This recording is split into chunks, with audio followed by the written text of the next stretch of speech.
Okay, hello class again. This is your week 6 lecture. Let's go ahead and get this started. You should read this week The Underground Girls of Kabul, which is a PDF that you'll find under course content under the articles tab on content.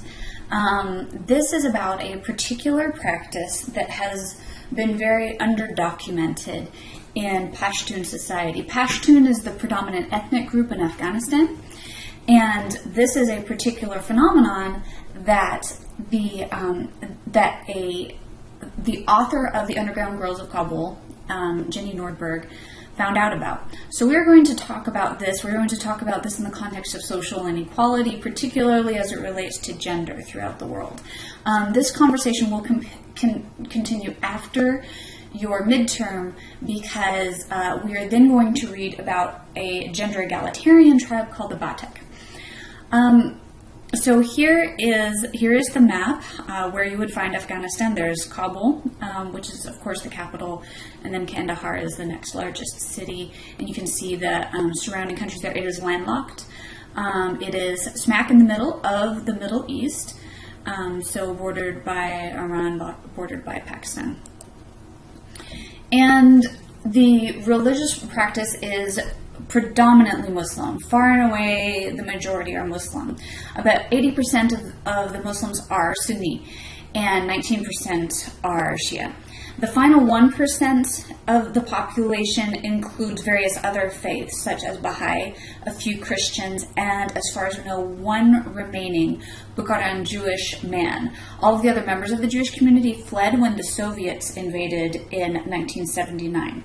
And that is one of the things that you hear referenced in the text, and that you should just know about Afghani history, is that they have been marked by conflict for the past, let's see now, it's been around between 30 and 40 years. They've had pretty much constant warfare within their country. It's come externally, and people have come in. And of course, the major conflict started with the Russians invading in 1979.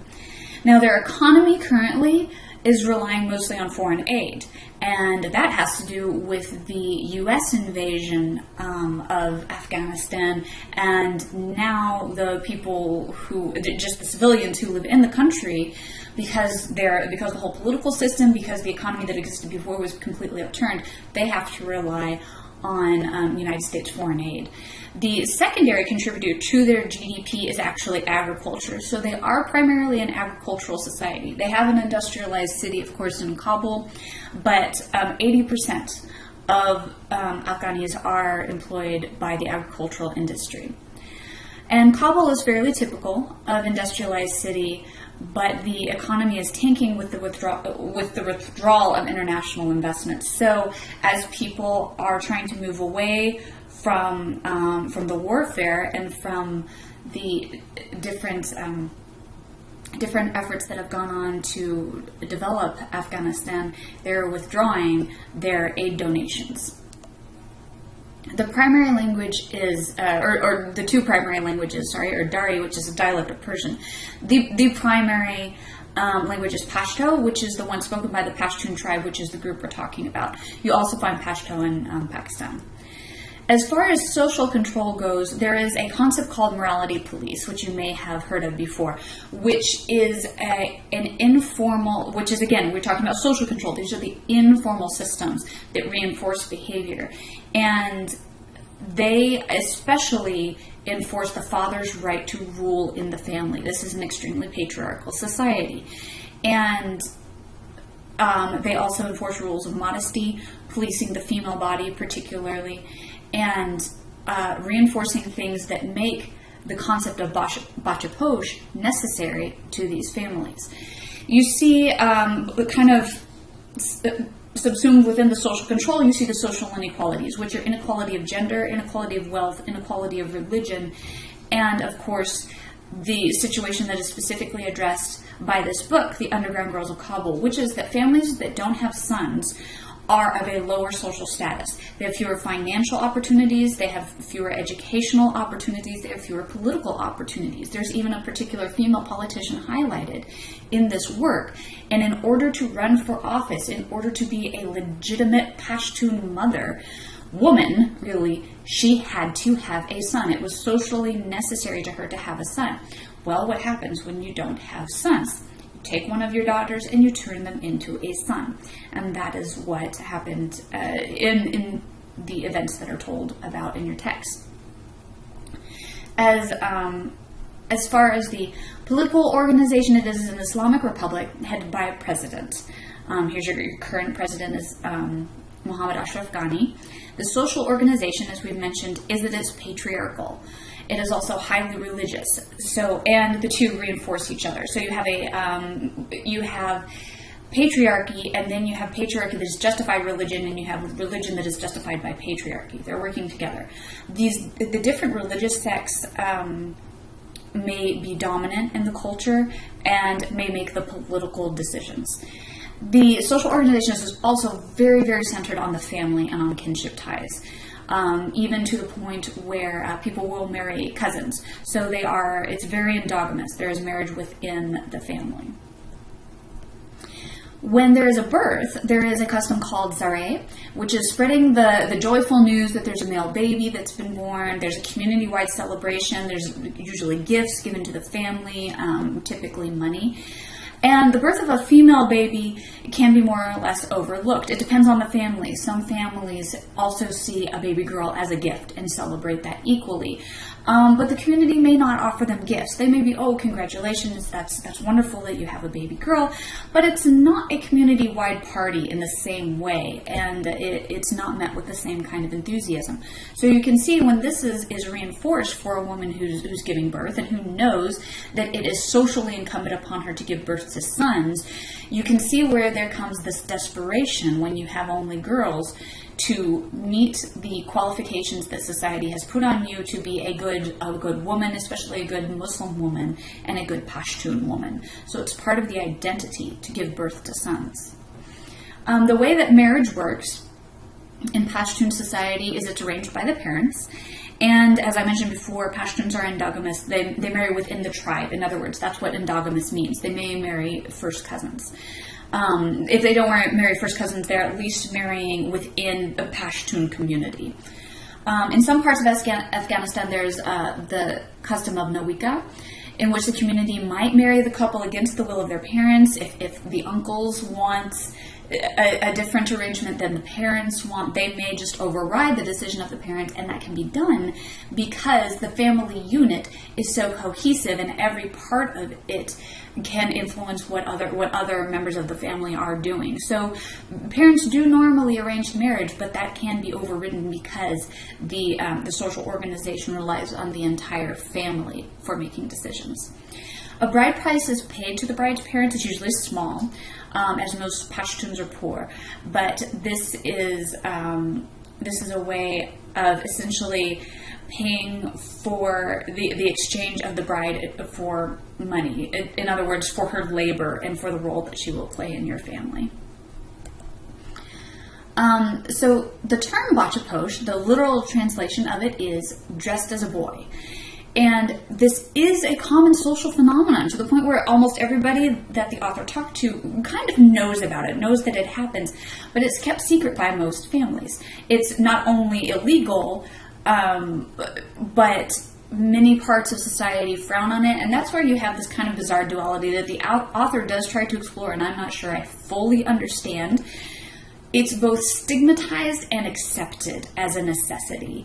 It's something that people know, no, you need sons. But it is also highly stigmatized to have a bachaposh in your family. And of course it is actually literally illegal. There's that one story in the text where the police even come to the door saying, you have a girl dressed as a boy here, and that is illegal. And then they meet her, and she presents herself in a way that they take as so typically masculine that they're actually willing to accept her as a boy, even though they know that she's not. So it's this very interesting social dichotomy that I can't say I even fully understand, but it's consistent with a lot of social rules and social organizations that are born of some kind of necessity based on social inequality like this. So it's not bizarre to find that kind of duality in a culture. Being a Bachaposh, of course, allows the girl to live with all of the same rules as the boys until she reaches puberty. And at puberty, she's expected to transition to dressing and acting like a traditional Pashtun woman. So she gets all of the freedom. She gets to play outdoors. She gets to have different classes. She gets to interact with boys, be athletic, participate in sports, those kinds of things. She can be much more social with her father. If she's Bachaposh. But at the time of puberty, of course, the expectation is that ends. We now dress you as a girl. You now fulfill your duty to get married, to have children, as Pashtun women do. What you see in the text, of course, is different responses to that. Some of the Bachaposh are very resistant. They are giving up their status, they're giving up their freedom, they're giving up their relationship with their father and their brothers and their friends that are boys, in order to now fit into a mold that they don't identify with because they've never been that. And you see the struggle that goes on, how some of these women never fully learn how to navigate the social world of women because they weren't brought up in it. They were brought up as boys. They talk as boys. They walk like boys. And there's a lot of time devoted to the physicality that we adopt that identifies our gender, and how difficult it is for a Bachaposh who's always walked and spoken and to a large extent looked like a boy, to transition to then speaking, acting, socializing like a woman. Now some don't. There were a couple of instances where there were girls that just couldn't wait to put makeup on, but I think that those were in the minority in terms of the stories that we heard. I think it was a much more difficult transition for most of them. Now in this photo that I'm showing you here, one of these children is a Bachaposh and one is a little boy. And as you can see, they're dressed the same way, haircuts. You can't distinguish when they're children, one from the other. This is the Rafat family that's featured in the Underground Girls of Kabul. They are all girls, but of course they have a Bachaposh because their mother, who's a politician, needed to have a son for her status to be maintained.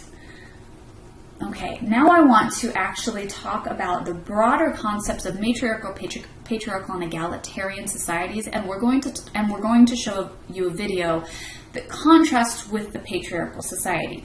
Now, one thing to note, just in the history of human society, we have. You can kind of think of there being a spectrum from extremely patriarchal to extremely matriarchal, with egalitarian being perfectly equal in the center. There being no distinction, no power given to one person over another based on gender. And we have a lot of examples throughout history and society of extremely patriarchal societies, and while we have examples of matriarchal societies, none that go to the far extreme that you think of in places like Saudi Arabia, where women are not even allowed to drive. Those kinds of societies simply have not been found at the matriarchal end of that spectrum.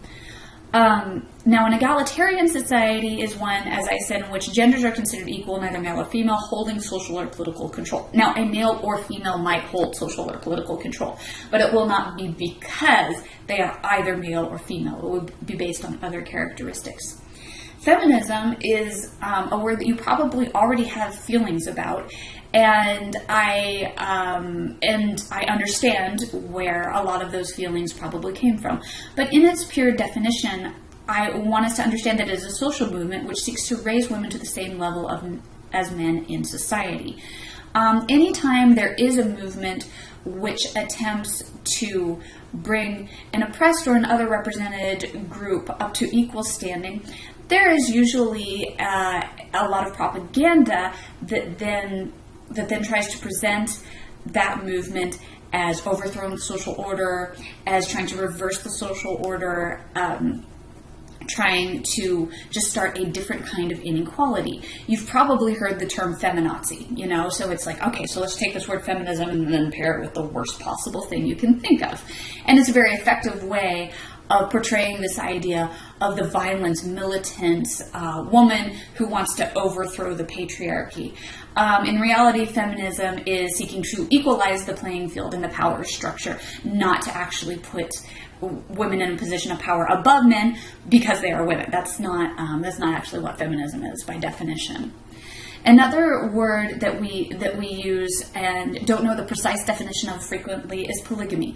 This is the practice of having more than one spouse of either gender. Okay, we'll talk about our specific vocabulary for having more than one husband or more than one wife, but polygamy is just a general term. Monogamy is the practice of having only one spouse at a time, of both genders. So you only have either one husband or one wife. It applies to both genders equally. Now, matriarchal society is where women hold social and political control. This is to varying degrees. Again, we've got that spectrum, right? So we don't have the examples of the extreme matriarchy, but we do have examples of matriarchal societies. I'll show you an example of one in a minute. Matrilineal is not exactly the same thing. Matrilineal is where family lines and inheritance run through the mother. You could still be a patriarchal society and have matrilineal. It's not typical, but you could have it. Polyandry is the practice of women who have more than one husband. So again, you've heard that term polygamy. Polyandry is having multiple spouses who are male. Monandry is the practice of having only one husband at a time. Misandry is a term that means hatred of men, of which the feminazis are typically accused. Now, patriarchal societies where men hold social and political control. Patrilineal, just again following the logic of the vocab for this period, you should be able to figure these out if you know a little bit about your word roots. Patrilineal is where family lines and inheritance run through the father. Again, very much typical in a patriarchal society. Polygyny is actually the practice of men having more than one wife. We say polygamy a lot for this, but it is in fact polygyny. Monogyny is the practice of having one wife at a time, and misogyny is the hatred of women. Now we're going to talk about the Mosuo, which is a matriarchal ethnic group in China. You can see there the green area here. They're kind of nestled in the Yunnan province in China, and they are a distinct ethnic group from the majority Han in China. So we're going to talk a little bit about them. They are matriarchal. They're very peaceful. They're not engaged in really hardly any conflicts with either internally or with other groups. They're different from the Pashtun in that, of course, because the Pashtun are engaged in conflicts both internally and with other ethnic groups. So it's different in that respect. We will talk after your midterm. The next text that you will read is called "The Headman Was a Woman." This is about the Batak tribe. They are located in Malaysia in that orange section that's highlighted on the map. They are egalitarian. So we will be talking about them in contrast to both our patriarchal and matriarchal societies. Now they are egalitarian, but within Malaysia, they are surrounded by patriarchal societies. And so that, of course, has had an influence on their culture, and you will read about some of the influences that we've seen as those cultures interact. Now we're going to watch this YouTube video. I have the notes here on your PowerPoint for you to look at, and the things that I want you to take away. But right now, let's just watch this.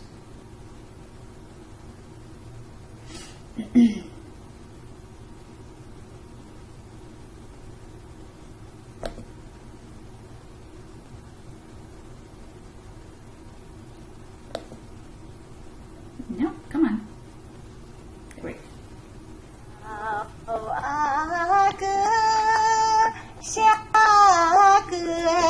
遥远千里来相会。This is Lugu Lake, lying just east of the beautiful city of Shangri-La in southwest China. To most Chinese, this area is called Women's Kingdom, a place where women do not accept many rules of Chinese society. I grew up far away in Shanghai. I've been thinking of coming here for over a decade. I want to see how much freedom of life a woman can possibly enjoy. After a plane flight and a 7-hour drive, I arrived at the luxury village by the lake. People here are called Moso. The Moso are a small minority group that has an estimated population of 30 to 50,000. They believe in Tibetan Buddhism and have their own language. Chinese say the Moso society is the country's last matriarchy. 这里结婚人家会觉得挺怪的，我也会觉得很别扭的。在这种地方结什么婚？本来风俗就是这样的。Moso women do not marry in the traditional way. They practice what they call working marriage, a tradition that has persisted for at least 1,000 years. A man walks into a woman's bedroom at night, and she decides if she wants him to stay. In the morning, he must leave. 不要看使劲花，在边上玩一下。因为他走婚海场什么的都不统一嘛，各干各的嘛，只是晚上两个人在一起谈情说爱嘛。我们的爱情应该是两个人合得来就在一起，合不来就各走各的，很和气的就散开了，何必要去结婚呢？何必要去什么法院啊搞个什么结婚证呢？说难听一点，就拿那一本红色的结婚证当自己的手铐干什么呢？对不对？ Moso children don't live with their fathers. They're raised by their mothers and their mothers' families. Once the media started touting Moso society as a free love culture, hundreds of thousands of tourists began coming. Most of the tourists are Chinese, from the Han majority, like me. 那你们汉人就不一样了。要是有个小孩生长在大城市里面，他要是只有妈妈没有爸爸，人家肯定要说他没有爸爸的野孩子嘛。然后在这里生一个这样的小孩，谁会这样说呀？都不是一样的。I first met Cha Tuo in her little restaurant bar along the lake. She also has the only internet bar in the village. We became friends. She said I could call her tomboy as others did. And she took me to see a Moso performance. Singing and dancing are an important part of Moso culture. Now they sing and dance for the tourists every night, unless the rain is too heavy.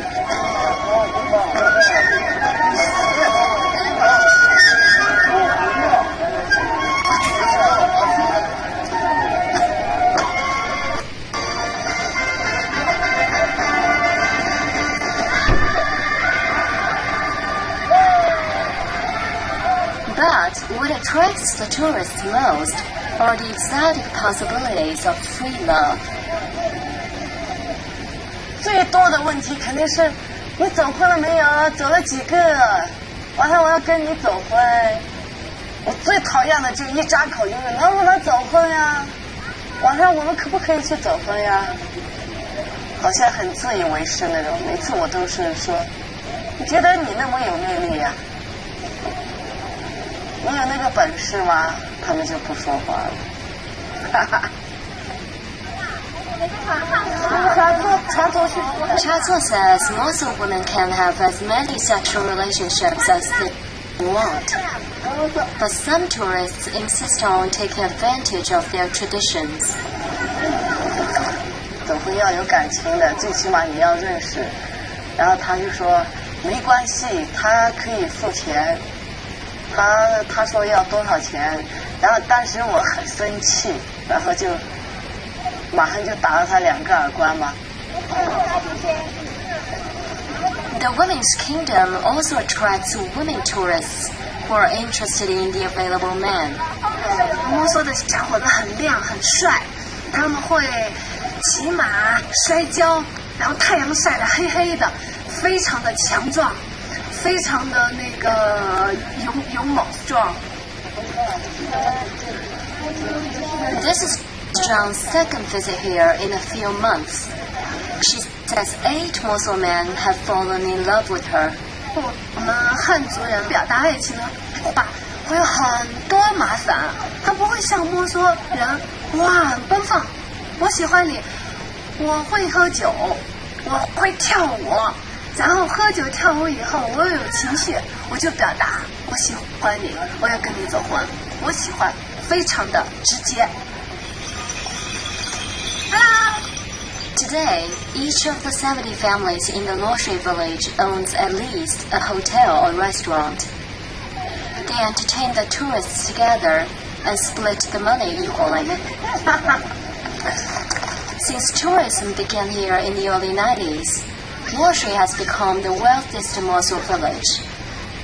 The Chato says, if I want to see the real Mosul culture, I have to go deeper into the mountains. With the help of a local monk, I headed to a remote Mosul village.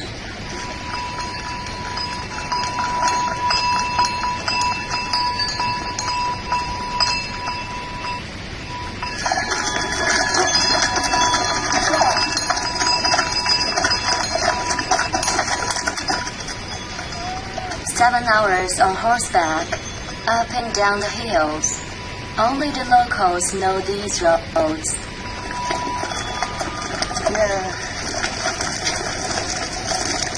High on the mountain, we found Wujiao village. About 200 Mosul live here. When we arrived, unannounced, a family immediately took us in.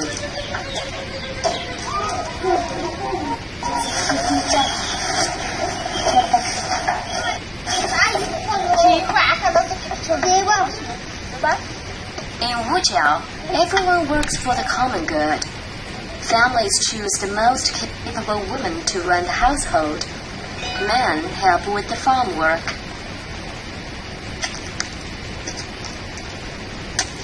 In Mosul, there's no abandonment. The old don't have to live alone, and the young are taken care of by the big families. Unlike other rural areas in China, where many girl babies are abandoned, here, the young Mosul women are proud of being girls.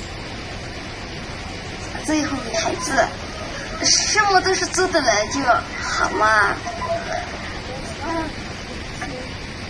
Traditionally, Mosul women can't wear dresses or skirts until they turn 13, when they go through a grown-up ceremony. Then, they can start dating, looking for men they would like to father their children. And they get their own rooms. La Tuo was excited to show me her room and everything in it.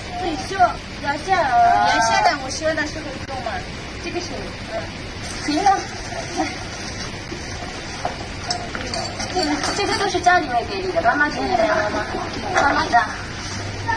小肚腩喜欢呀，对，都是我喜欢呀。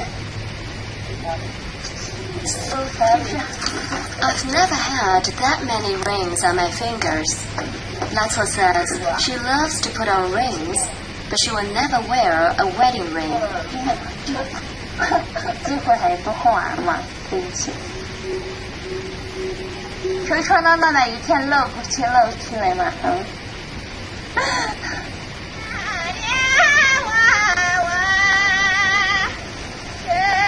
，Asking questions about sexual relationships in front of men is an absolute taboo in Mosul culture. But women can talk about the subject when men are not around. 我们这里面是白天呢，哪些出去啊？一定要女孩子不喜欢男孩子就给他劝个嘛，我不喜欢你的也是劝给他听。And at night, she says if the woman is interested, she would quietly open the door for the man. 现在这场家里面女孩子家里面一般都是你不出来，全部暑假的时候就她去小营就好去。Lato hasn't tried this yet. She says she'll wait until she's in love.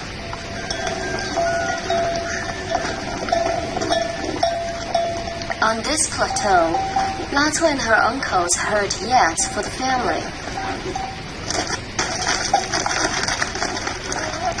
In Mosul, uncles are much more important than fathers.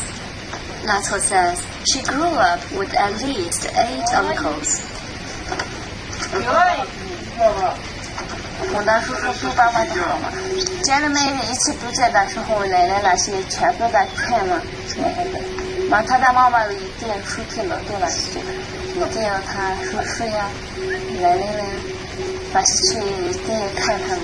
我以前小的时候，一般都是我叔叔那些我给我东西那些，一般都是我叔叔的，然后我爷爷那些没给我赚的。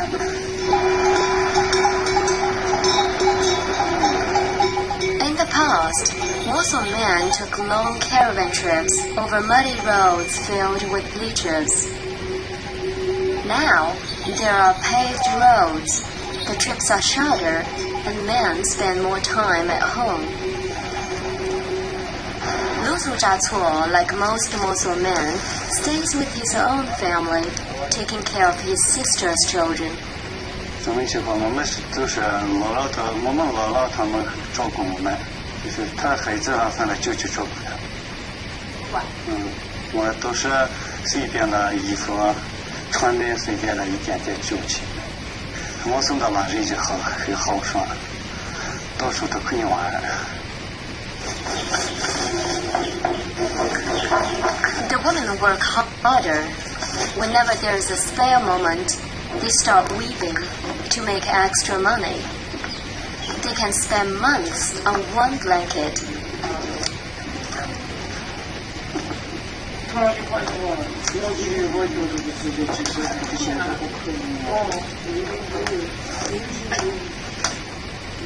Sometimes they spin yak wool together late into the night.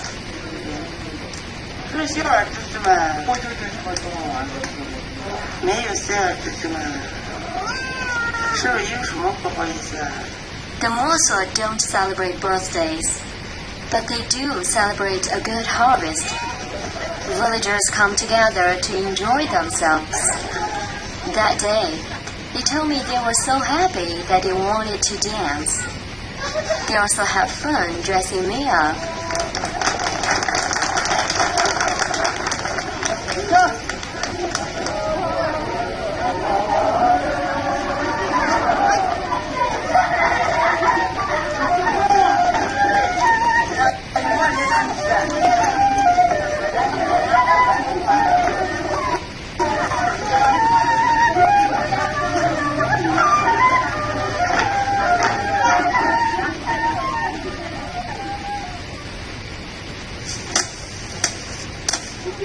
Still, the secure and peaceful life may not be enough to keep the young at home.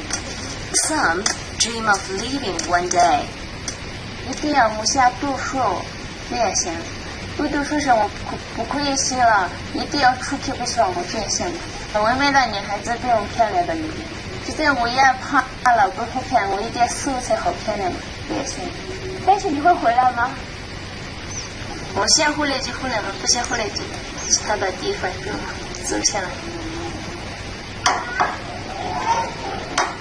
Her family is renovating the second floor to make comfortable rooms for visitors.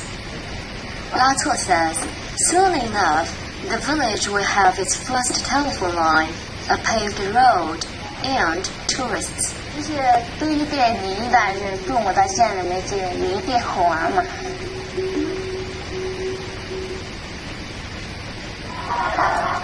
After a week in the Wujiao village, sleeping on the floor with no shower and no restroom, I was ready to travel back to the comforts of Luoshui.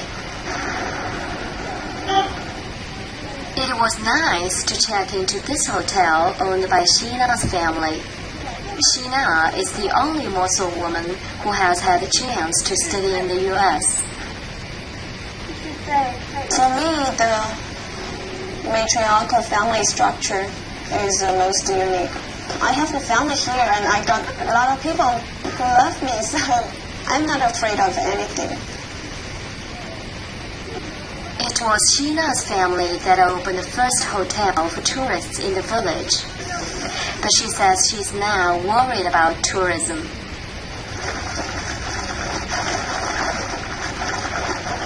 When I was a little kid, we drink the water from the lake. But right now we drink the water from the hill.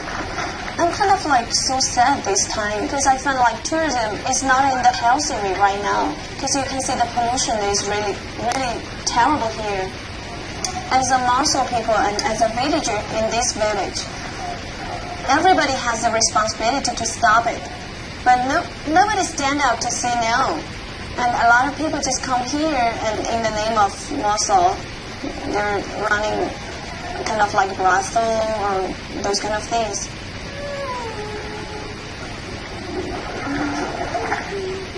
Chato is also having doubts about the changes. 开发旅游好是好，生活物质上都提高了，但是我还是不太喜欢。我还是希望回到原来的我。我觉得现在我都已经变了，我都已经有点不喜欢我了。When tourists first came, Chato says she still lived her life in her own way. She always joked around and laughed loudly. 现在不行了。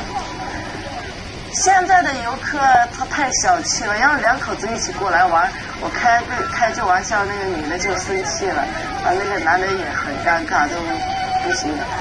以前基本上没碰到过这样的客人，刚开始的时候没碰到过，后面慢慢的碰得多了，我就不敢再开玩笑了。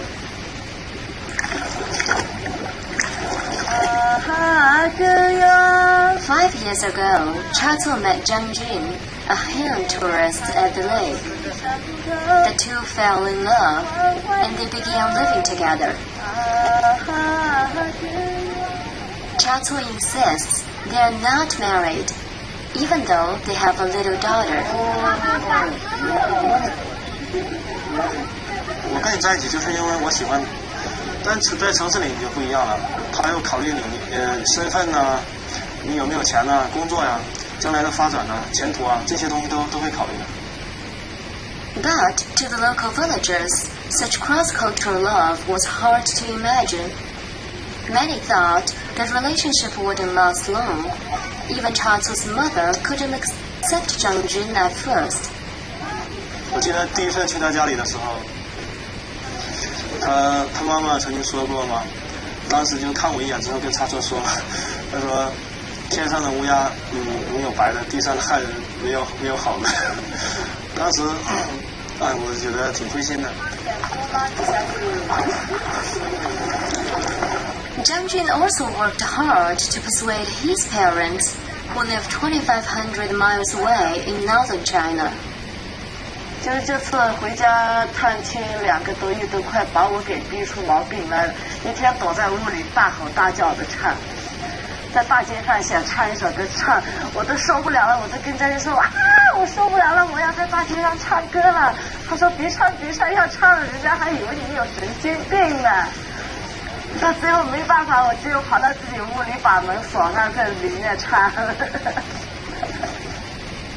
山海造化，风吹阵阵响，我的思念在远方，在远方。我在这边待久了，也慢慢的接受他们的一些思想。当然，待久了有一点枯燥，一点单调。偶尔还会想到，假设我如果在这几年，如果在城市，我会赚多少钱，或者是我的事业会怎么样，也会有这种念头。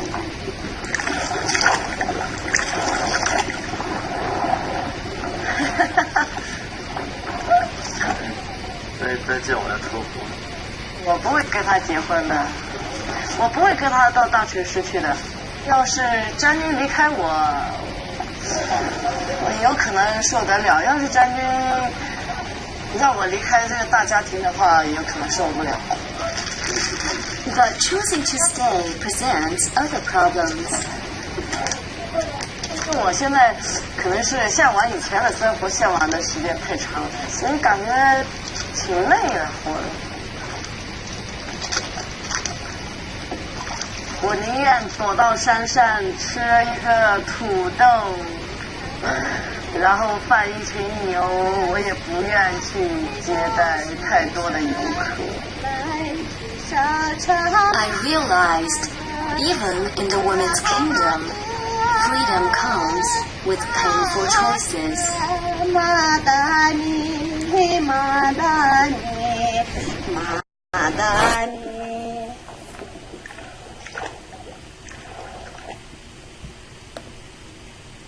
我说爸爸爸爸你啊，这也爸爸你，这陪伴了你。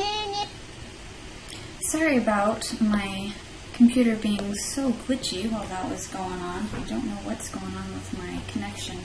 Anyway, hopefully you were able to follow it. You can search YouTube for that video if that was too difficult for you to watch.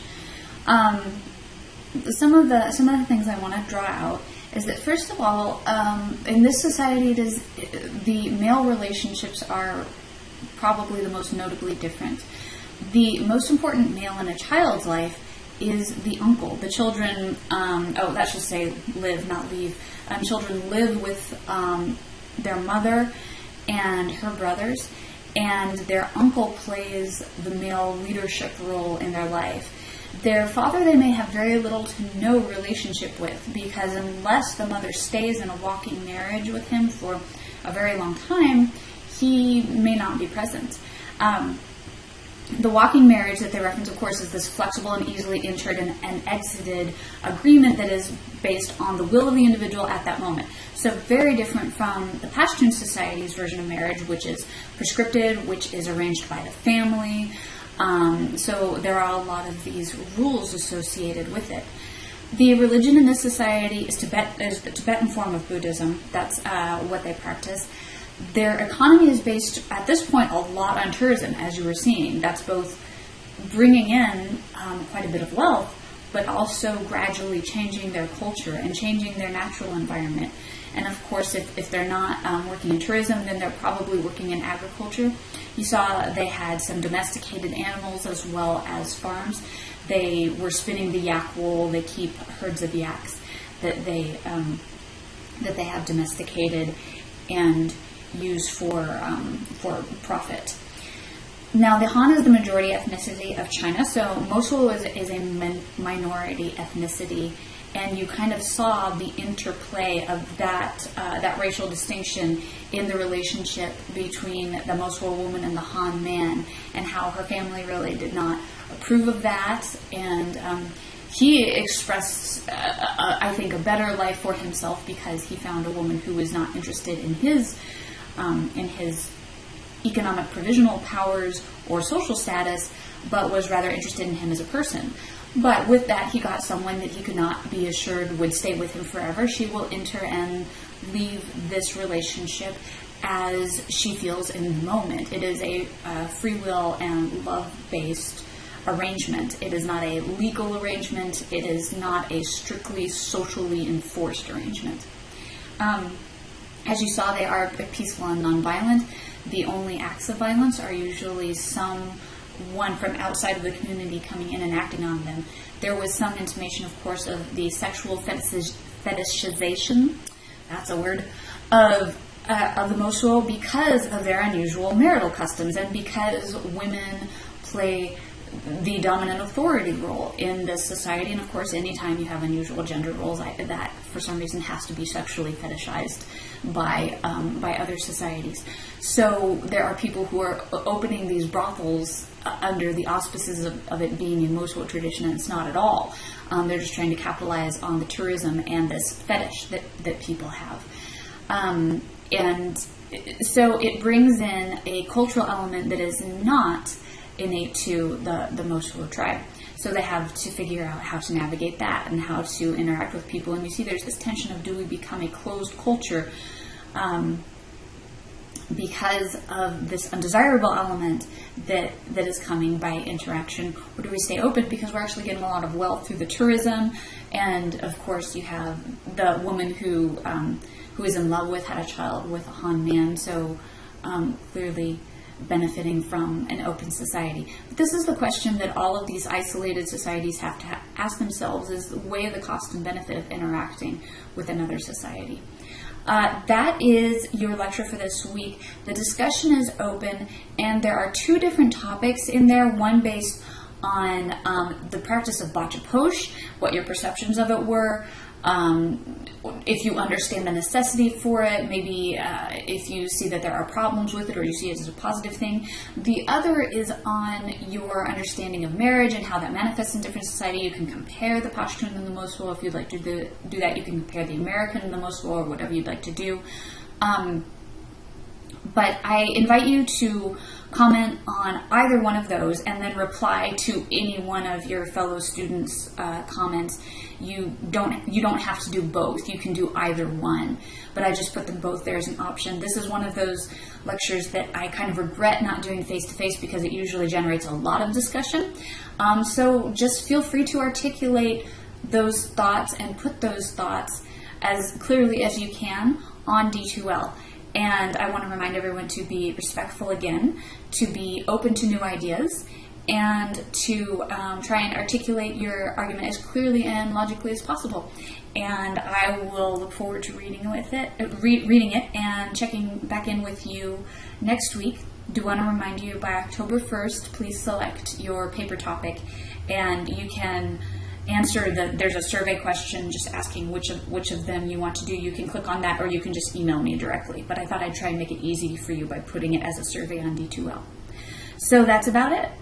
Enjoy this week. Hope you enjoy the reading. I find it really interesting.